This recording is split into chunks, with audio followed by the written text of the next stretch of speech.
పశ్చిమ బంగాల్లో అసెంబ్లీ ఎన్నికల తర్వాత బీజేపీ అధికారంలోకి రాబోతుందన్నారు ప్రధాని నరేంద్ర మోదీ. అంధకారంలోకి రాగానే టీఎంసీ అవినీతి పాలనపై విచారణ చేస్తామని చెప్పారు. యూసీసీ అమలు సహా ఎన్నికల హామీలను అమలు చేస్తామని చెప్పారు. గత 15 ఏళ్ల సీఎం మమతా పాలనలో ప్రజలకు ఎలాంటి రక్షణ లేదన్నారు బీజేపీ లీడర్స్.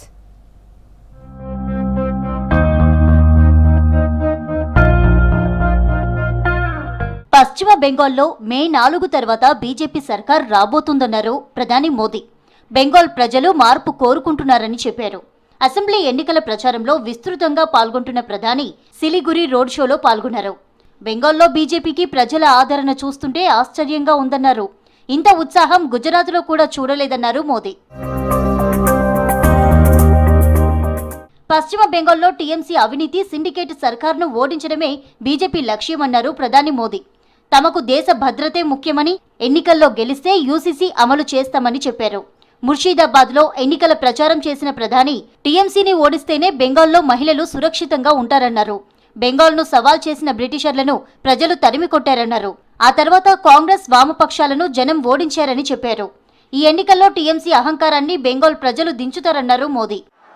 बंगाल के मेरे भाई बहन 4 मई के बाद देख लेना, ये भागते नजर आएंगे, भागते नजर आएंगे. बंगाल में यूसीसी लागू कर तुष्टीकरण की राजनीति को हमेशा के लिए खत्म किया जाएगा. కేంద్ర సంక్షేమ పథకాలను సీఎం మమతా సర్కార్ బెంగాల్లో అమలు చేయడం లేదన్నారు మోదీ. ఆయుష్మాన్ భారత్ లాంటి స్కీంలను అడ్డుకోవడంతో పేదలకు అన్యాయం జరుగుతోందని చెప్పారు. బంగాళదుంప పండించే రైతులను టీఎంసీ ప్రభుత్వం మోసం చేసిందన్నారు. గత 15 ఏళ్లుగా అధికారంలో ఉన్న సీఎం మమతా ప్రభుత్వం ప్రజలకు భయమే మిగిల్చిందన్నారు మోదీ. ये टीएमसी की निर्मम सरकार और बीजेपी सरकार में सबसे बड़ा अंतर है. बीजेपी यहां ऐसे उद्योग लगाएगी जिससे लाखों युवाओं को रोजगार मिल सके.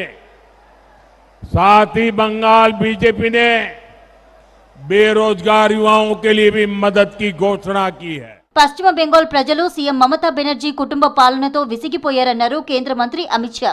ప్రజల సంపదను దోచుకుంటూ టీఎంసీ సర్కార్ సిండికేట్ దందాలు నిర్వహిస్తోందని ఫైర్ అయ్యారు. బెంగాల్లో టీఎంసీ ప్రభుత్వాన్ని గద్దె దింపితేనే పేదలకు సంక్షేమ ఫలాలు అందుతాయన్నారు అమిత్ షా.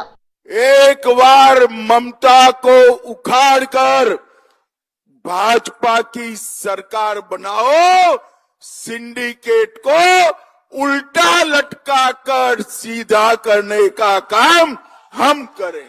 రైతుల సంక్షేమమే లక్ష్యంగా ఎన్డీఏ సర్కార్ పనిచేస్తోందన్నారు రక్షణ మంత్రి రాజ్నాథ్ సింగ్.